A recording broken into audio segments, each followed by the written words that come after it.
Dans cette vidéo, on va voir comment déterminer la quantité de matière d'une espèce en solution à l'aide d'un titrage. En chimie, un titrage, c'est un type de dosage. Les deux mots ne doivent donc pas être confondus. Et un dosage, ça consiste à déterminer la concentration, ou la quantité de matière, d'une espèce chimique. Alors du coup, dans un titrage, on fait ça aussi. Mais dans ce cas-là, ça implique qu'on utilise une méthode bien précise dans laquelle on va faire réagir deux espèces chimiques entre elles. Et cette méthode, elle sera destructrice. C'est-à-dire qu'elle a le gros inconvénient qu'à la fin, on connaît la quantité de matière de notre espèce chimique, mais on peut jeter notre échantillon à la poubelle. Il existe d'autres dosages que tu dois connaître au lycée, mais qui ne sont pas forcément destructeurs. Comme par exemple ceux qui exploitent des courbes d'étalonnage. Mais ça, on n'en parlera pas du tout dans cette vidéo. Dans un titrage, on va donc faire réagir une solution titrante de concentration connue avec une solution titrée de concentration inconnue. Pour la verrerie, on utilise une burette graduée pour verser la solution titrante, et un Erlenmeyer ou un Becher pour la solution titrée. Et on n'oublie pas d'ajouter un dispositif avec un agitateur magnétique et un barreau aimanté pour que la solution titrée elle soit bien mélangée en continu pendant la manipulation. On a dû te le dire, mais ce schéma, ainsi que tout le vocabulaire associé, la verrerie que tu dois utiliser, il est à connaître par cœur. Tu dois être capable de le reproduire sans effort, et être capable d'identifier chaque élément sans effort également. Ça peut être une question d'examen, et d'ailleurs c'est souvent une question d'examen.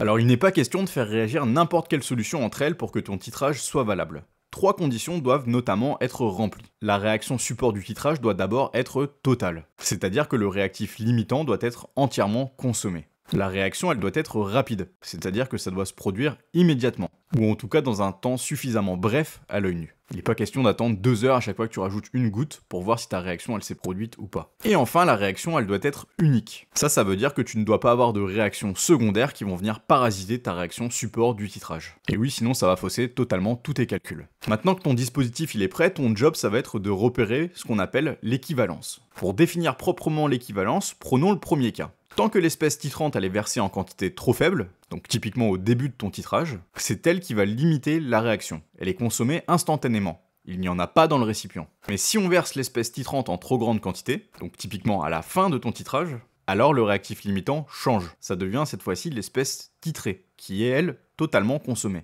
Et on se retrouve du coup avec l'espèce titrante qui est en excès. Et qu'est-ce qu'on a entre les deux ? On a l'équivalence. L'équivalence d'un titrage, ça correspond au changement de réactif limitant. Les deux réactifs en jeu sont totalement consommés. Il n'y en a plus aucune trace dans le récipient. On dit qu'ils sont introduits en proportion stoichiométrique. Dans la pratique, pour repérer l'équivalence, on va utiliser des espèces chimiques colorées. On va alors parler de titrage colorimétrique. Et pour ça, tu vas rencontrer deux cas. Le premier cas, c'est ton espèce titrante qui est colorée. Dans ce cas, avant l'équivalence, notre récipient est incolore, puisque la solution titrante est consommée immédiatement. Et oui, souviens-toi, la réaction, elle est rapide. Mais dès que tu atteins l'équivalence, et après l'équivalence, tu observes un changement de couleur. Et oui, puisque cette fois-ci, c'est la solution titrée qui est limitante, et la solution titrante qui est en excès. Il y en a donc qui restent présentes dans le récipient, et tu peux donc observer sa couleur. Dans le deuxième cas, c'est l'espèce titrée qui est cette fois-ci colorée. Dans ce cas, l'équivalence va être repérée par la disparition de la couleur. Avant l'équivalence, tu as de la solution titrée dans ton récipient, donc tu observes la couleur. Et dès que tu arrives à l'équivalence et après l'équivalence, tu as une disparition totale de la solution titrée, puisque ta réaction, elle était totale. Ta solution devient donc incolore. Donc dès que tu observes la disparition de la couleur, tu sais que tu as atteint l'équivalence. Mais revenons-en à nos moutons. Souviens-toi, au début, je t'ai dit que le but d'un titrage, c'est de déterminer la quantité de matière d'une espèce en solution. Mais pour le moment, nous, tout ce qu'on a fait, c'est de déterminer le volume équivalent. Et on va bien devoir passer de l'un à l'autre à un moment donné. Et on va voir avec cet exercice d'application comment on y arrive lorsqu'on connaît le volume de solution titrante versé à l'équivalence. Le fameux VE, volume équivalent.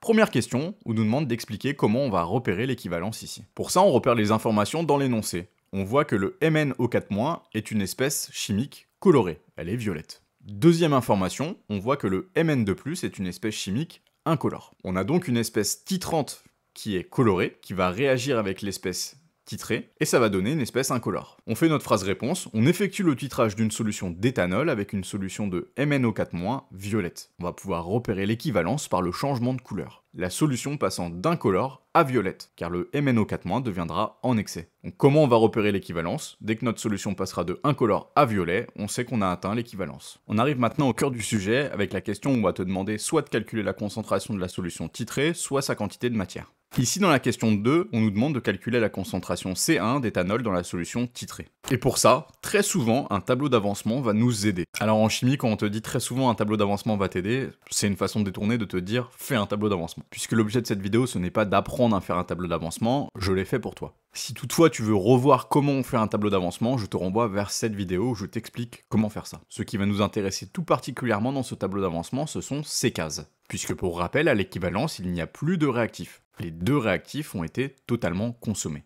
Alors oui, je dis bien les deux réactifs alors qu'on en a 3, puisque le H+, est en excès. Il ne nous intéresse pas particulièrement pour la réaction. Du coup, on va pouvoir repartir de ces deux cases pour avoir la réponse à notre question, la concentration C1. Pour ça, on utilise les deux équations qu'on vient de trouver, à l'équivalence. Nous, ce qu'on cherche, c'est la concentration C1, on n'a donc pas directement besoin de la quantité de matière N2. On va donc utiliser l'équation qui fait appel à cette quantité de matière N2 pour avoir X max qui est exprimé en fonction de N2. Et ici on obtient X max qui est égal à N2 divisé par 2. Ça nous permet de remplacer X max dans la deuxième équation. Et on obtient N1 qui est égal à 5 fois N2 divisé par 2. Mais si tu regardes dans l'extrait du tableau d'avancement que tu as à droite, tu vois que N2 c'est égal à C2 fois le volume équivalent. On peut donc remplacer N2 par cette valeur. Et on obtient donc que N1 c'est égal à 5 fois C2 fois le volume équivalent divisé par 2. Et enfin, la dernière étape, nous ce qu'on cherchait ici, c'était la concentration, pas la quantité de matière. Si toutefois tu cherches la quantité de matière, tu peux t'arrêter ici.